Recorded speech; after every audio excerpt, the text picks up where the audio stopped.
He was born a prince, yet lived like a prisoner, crowned as a sultan, but ruled like a shadow. And when he died, naked, strangled, and betrayed, the empire stayed silent. Why was the Ottoman Empire so eager to erase Sultan Ibrahim from memory? And who truly ordered his death, his mother or his son? This is the forgotten fate of Sultan Ibrahim, the mad, the manipulated, the murdered. In the heart of Topkapi Palace, behind velvet curtains and golden gates, one of the darkest chapters of the Ottoman dynasty quietly unfolded.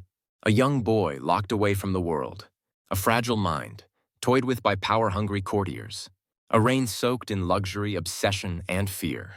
Tonight we step inside the twisted corridors of the Ottoman Harem to uncover the secret death of a sultan many called delusional, but few dared to pity. Ibrahim was not supposed to rule. He was the forgotten brother, the spare kept hidden in the cafes, the royal cage for most of his life. For 18 years, he lived in isolation, afraid to speak, afraid to breathe too loudly. Why? Because in the Ottoman Empire, princes were a threat, and threats were often executed. He watched his brothers disappear one by one, and he believed he would be next. But in 1640, his brother Sultan Murad IV died suddenly, leaving no heir. The frightened, trembling Ibrahim was dragged out of the cage and crowned sultan. The empire hoped for strength. Instead, they got chaos. At first, he seemed promising. But soon, cracks appeared, strange behavior, wild emotions, sudden paranoia. Ibrahim began to obsess over the harem, spending hours with concubines, ordering hundreds of furs. He demanded that the palace floors be covered in sable so his feet wouldn't touch bare stone. He filled his palace with dwarfs and mute servants. And one day, in a fit of rage, he drowned 280 of his concubines, tying them in sacks and throwing them into the Bosphorus. The reason? He suspected betrayal. He suspected infidelity. But who poisoned his mind with these fears? Behind the veil, his own mother, Kosem Sultan, held the real power. She had ruled from behind the scenes for years. And now she watched her son spiral into madness, a madness she may have carefully encouraged. As the empire slipped into instability, the Janissaries grew restless. Wars raged in Crete. The treasury bled gold. And the people whispered, "The Sultan has lost his mind."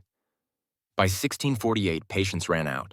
The ulama, the religious scholars, declared Ibrahim unfit to rule. The Janissaries marched into the palace. He was dragged from his bed and locked in the same cage where he once awaited death as a prince. And just days later, a strangler entered the chamber.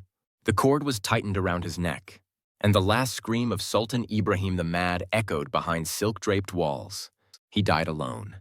His body was buried quickly. No funeral of honor. No mourning in the streets. Just silence. And who signed the order? Historians say it was his son, just 6 years old, guided by Kosem Sultan herself. A mother who killed her own son to save the empire. Was Ibrahim truly insane? Or was he a fragile soul broken by power, betrayal, and fear? His life is a mirror into the deadly game of palace politics, where trust meant nothing, and survival was everything. The empire didn't just lose a sultan, it lost a man who never had a chance to be free. Even mad sultans are made, not born. But the story doesn't end there. Just years later, the very woman who ordered her son's death, Kosem Sultan, would face a betrayal even darker, and her fall would be even more brutal. But that is a secret we'll uncover next.